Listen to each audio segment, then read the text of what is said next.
तो सबसे पहले इसको डायफ्रैक्शन ऑफ लाइट को डिफाइन कर लेते हैं। The phenomenon of bending of light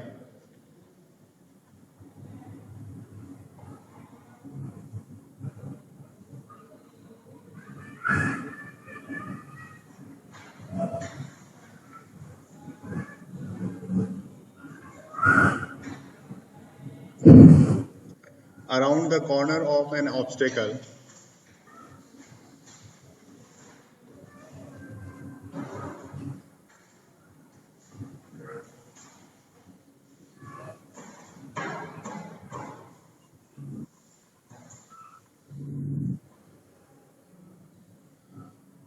or aperture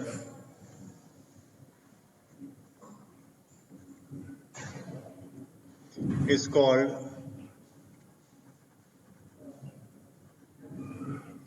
diffraction of light.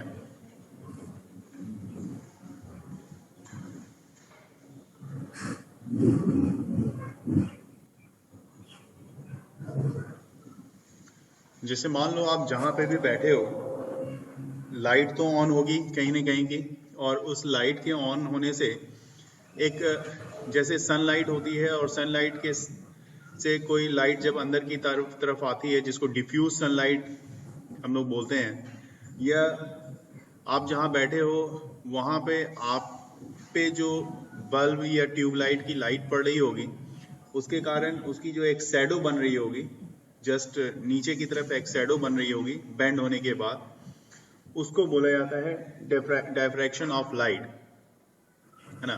वो एक तरह से डिफ्यूज लाइट है, जो मतलब कंप्लीटली डार्क नहीं होती वो, है ना, कंप्लीटली डार्क नहीं होती, लेकिन डार्क होती है और वो दिखाई भी देती है। आप चाहे टेबल हो, टेबल से बैंड होके लाइट जा रही है, या कभी आप मैच वगैरह में देखा होगा आपने, मैच में एक प्लेयर से अगर 3 या 4 तरफ से उसकी लाइट उस पर पड़ रही है तो 3-4 उसकी इमेजेस मतलब शैडो बनती हैं, शेड बनती है। Yes sir.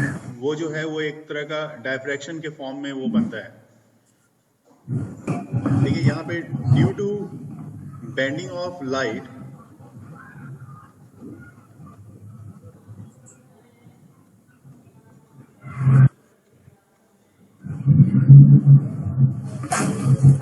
around the corner of an obstacle,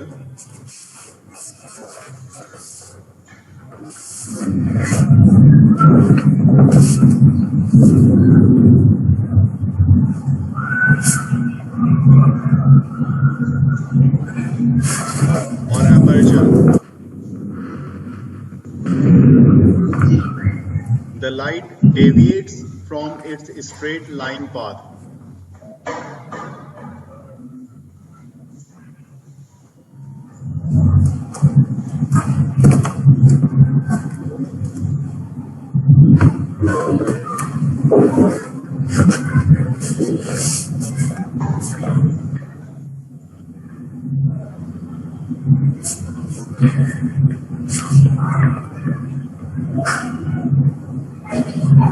And enters into the geometrical shadow.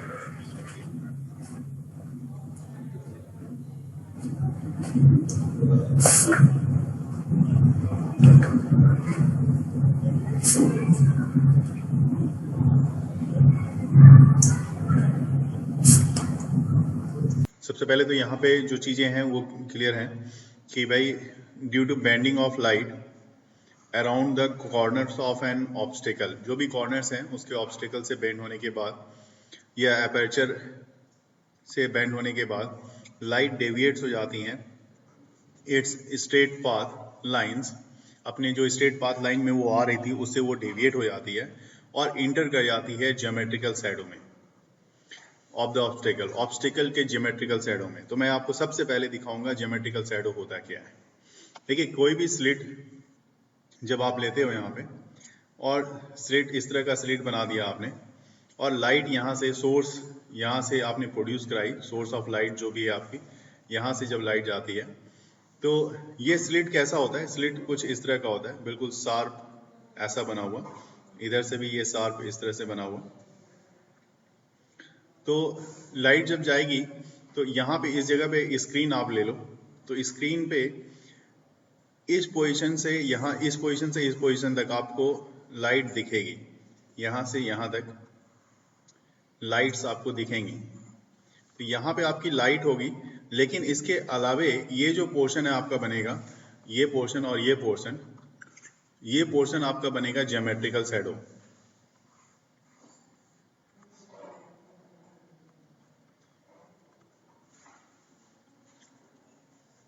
ये आपका ज्योमेट्रिकल शैडो बनता है, क्योंकि देखो स्ट्रेट में तो ये लाइट आएगी ही आएगी, थोड़ा साइड भी जाएगी, इधर भी जाएगी, इधर भी जाएगी, और यहाँ से जहाँ शैडो बनना शुरू होगा ये पोर्शन, ये ज्योमेट्रिकल शैडो बनेगा। वहां पे मैंने लिखा है बेंडिंग होने के कारण वहां पे जो शैडो बन रही है वो ज्योमेट्रिकल शैडो है। ये ज्योमेट्रिकल शैडो इस तरह की भी हो सकती है, या फिर दूसरा भी एक ज्योमेट्रिकल शैडो बन सकता है यहाँ पे।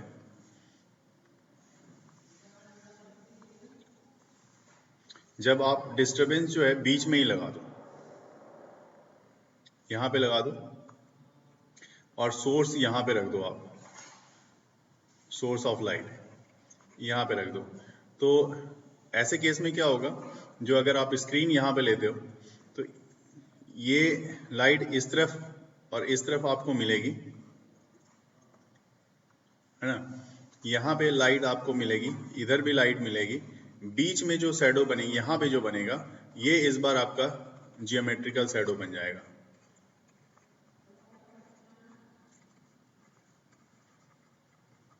ये जियोमेट्रिकल शैडो बन जाता है। अब मैं स्टेटमेंट पे फिर से आऊंगा और वहां पे थोड़ा सा चीजों को क्लियर करता हूं।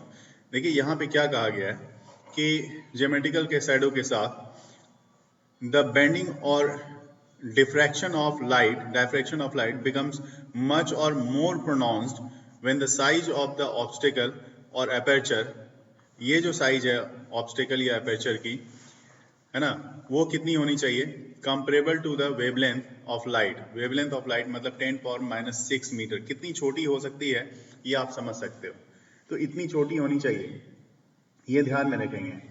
तो इसका मतलब है, अब इससे रिलेटेड जो पार्ट है वो भी मैं आपसे डिस्कस कर लेता हूँ।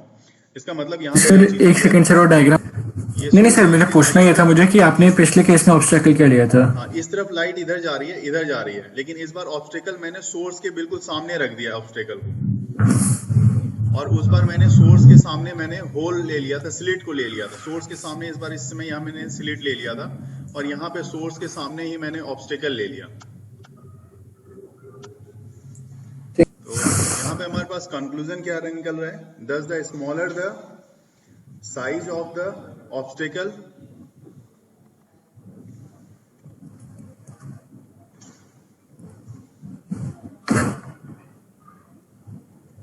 or aperture,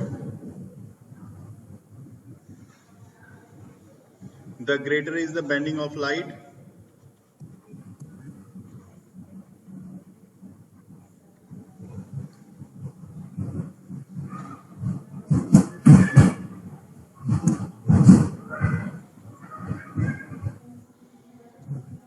around the corner of the obstacle।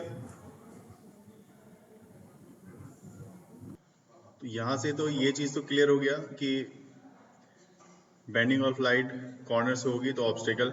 Aperture पे डिपेंड करेगा, एपर्चर छोटा है बड़ा है किस तरह का है, लेकिन यहाँ पे एक को और डिफाइन करने का हमें मौका मिल रहा है। वो क्या है, आपने नाम सुना होगा इलेक्ट्रिक वेक्टर, है ना, तो इसको भी यहाँ पे बता देता हूँ कि क्या होता है, कि इलेक्ट्रिक वेक्टर क्या होता है। तो देखिए,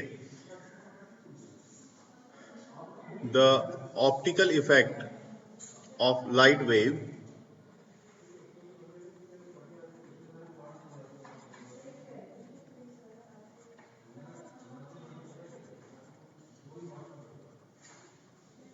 is due to the vibration of electric vector।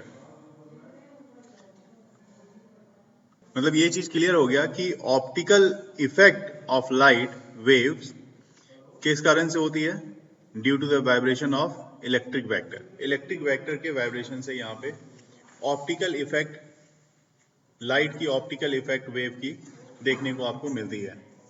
देखिए, अभी तक जो हमने डिस्कशन किया है उसे कुछ पॉइंट्स यहाँ पे क्लियर है कि diffraction of light is not easily noticed, आराम से इसको नोटिस नहीं कर सकते, because the obstacle and aperture of the size of wavelength जो लाइट की होती है, जैसा कि मैंने दिखाया 10⁻⁻⁶ metre, this one is hardly available, ये बहुत मुश्किल से अवेलेबल हो पाता है। और नेक्स्ट पॉइंट जैसे कि रे ऑप्टिक्स है, we ignore diffraction, ray optics में हम लोग इग्नोर कर देते हैं डायफ्रैक्शन को and assume that light travels in a straight line, तो वहां पे तो इसकी बात ही नहीं की जा सकती ना, कि जब स्ट्रेट लाइन में जा रहा है तो वहां पे कैसे हम बात करेंगे, यहाँ पे डायफ्रैक्शन में तो बेंडिंग होती है लाइट की, और लाइट बेंड होने की बात ही नहीं हो रही रे ऑप्टिक्स में। तो this assumption is reasonable because under ordinary conditions diffraction of light is negligible। अगर सिंपल सी बात करें सिंपल लैंग्वेज में तो डिफ्रैक्शन पॉसिबल ही नहीं, लेकिन ऐसा नहीं है।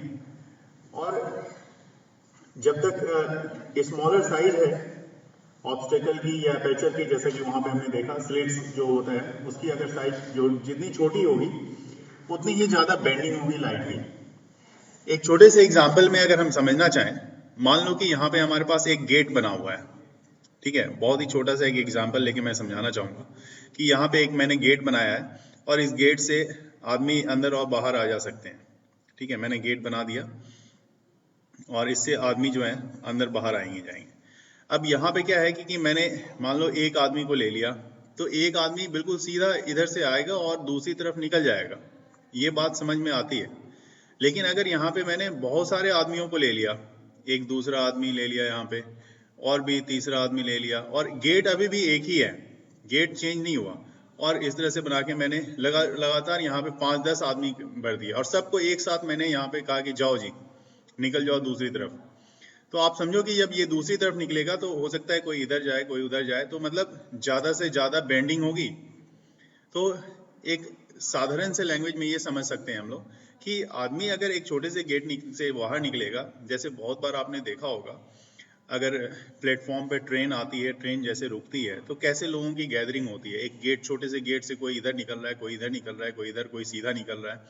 तो उसी तरह से लाइट के साथ होता है कि अगर उसको छोटा सा जगह मिले तो उतनी ही ज्यादा उसकी बेंडिंग हो जाती है, और अगर बड़ा जगह मिले तो बहुत सारी लाइट्स तो ऐसे ही चली जाती है, थोड़ी बहुत यहाँ पे बेंडिंग होगी। तो सेम चीज इसके साथ भी होता है कि smaller the size of obstacle या अपर्चर ग्रेटर द बेंडिंग। इसका मतलब ग्रेटर बेंडिंग होने का मतलब है greater diffraction of light around the corner of the obstacle और अपर्चर, और वाइस वर्सा, अगर साइज बड़ी हुई तो उतना ही कम ऑब्स्टेकल होगा, उतनी ही कम डिफ्रैक्शन देखने को मिलेगी। तो examples of diffraction of light, क्या क्या एग्जाम्पल्स हैं? तो जैसे मैं आपको पहला एग्जाम्पल यहाँ पे देना चाहूंगा नंबर 1 में, at the time of total solar Eclipse, बहुत ही कॉमन सा एग्जाम्पल है।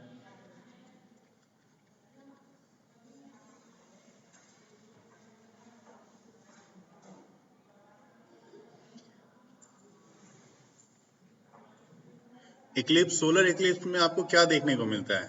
ऑब्वियस सी बात है, एक शैडो बैंड मिलेगा देखने के लिए।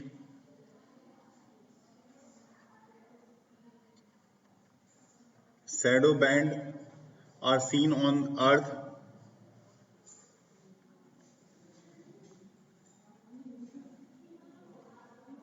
Due to diffraction of sunlight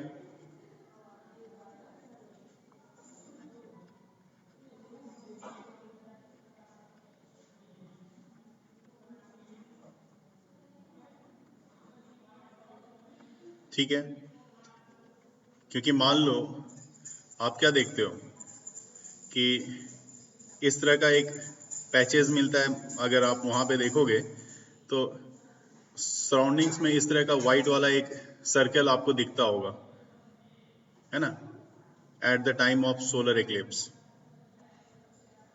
एक ऊपर का बाउंड्री दिखता है, बाकी इसके तरफ पूरा इसके सराउंडिंग्स में ना पूरा का पूरा ज्योमेट्रिकल शैडो ही देख सकते हो आप, उसके अलावा कुछ नहीं दिखने को मिलेगा आपको। तो ये बहुत ही अच्छा और सिंपल सा एग्जांपल है।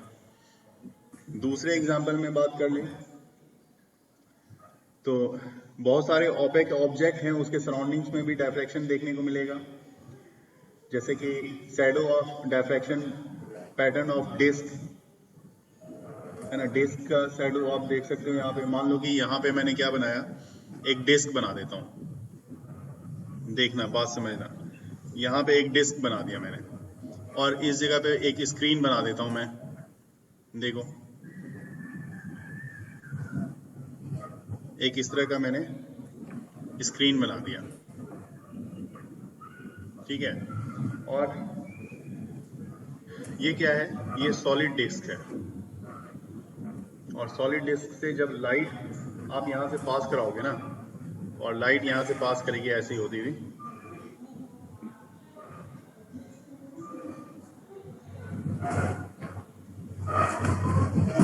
तो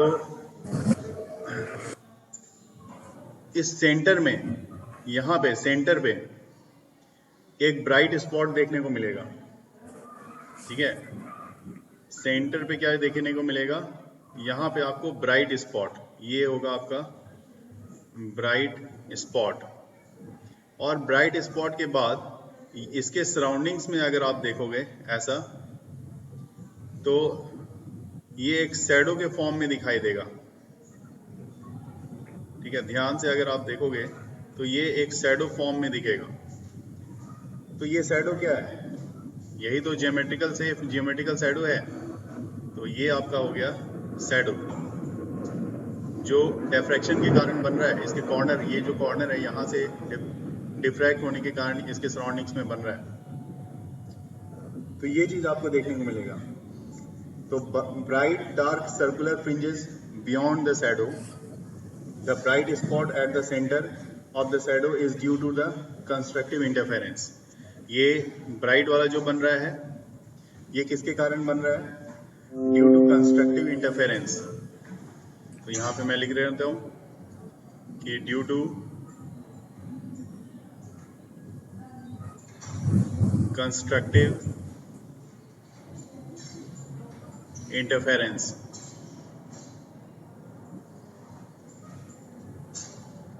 ये बन जाएगा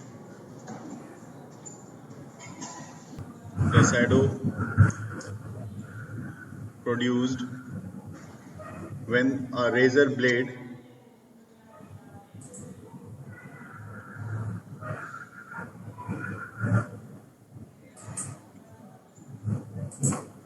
is illuminated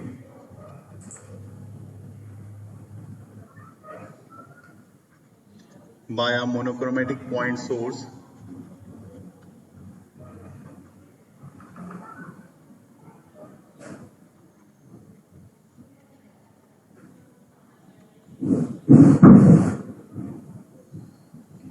some light is bent inside the geometrical shadow.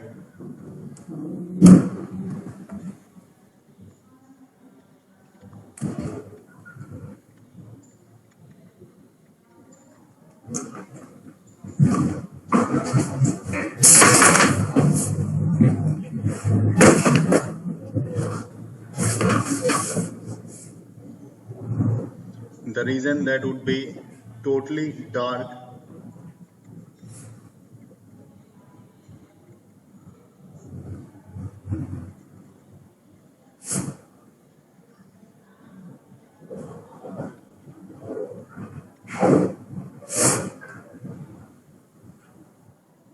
in the absence of any bending.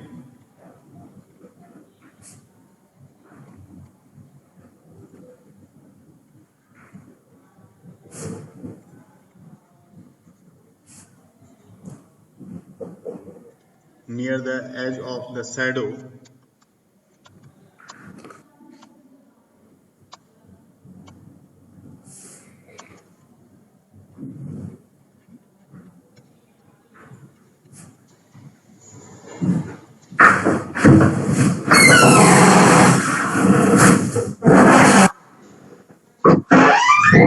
a different pattern of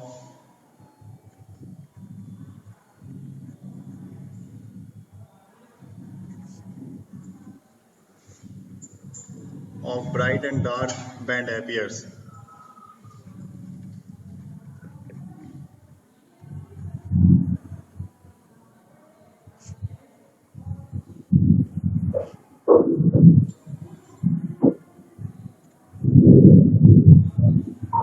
इसमें देखोगे आपको, देखो ये वाला जो कम्प्लीटली शैडो बन रहा है ना इसका, ये कम्प्लीटली शैडो जो है ये डार्क को दिखा रहा है।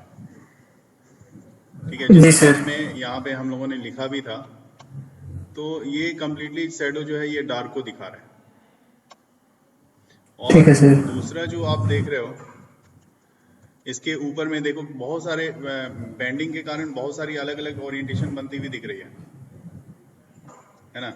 आप देखो जैसे ये डिफ्रैक्शन के कारण पहला लेयर तो ये दिख रहा है आपको, उसके बाद दूसरा डिफ्रैक्शन, तीसरा, इस तरह से बेंडिंग के कारण बहुत सारे लेयर्स दिख रहे हैं। आप जब किसी लाइट सोर्स को यहाँ पे रखते हो और ब्लेड को आप अपने पास रख लो, तो आपका वॉल पे जो इस इमेज बनेगी वो इस तरह की ब्लेड के कारण बनेगी।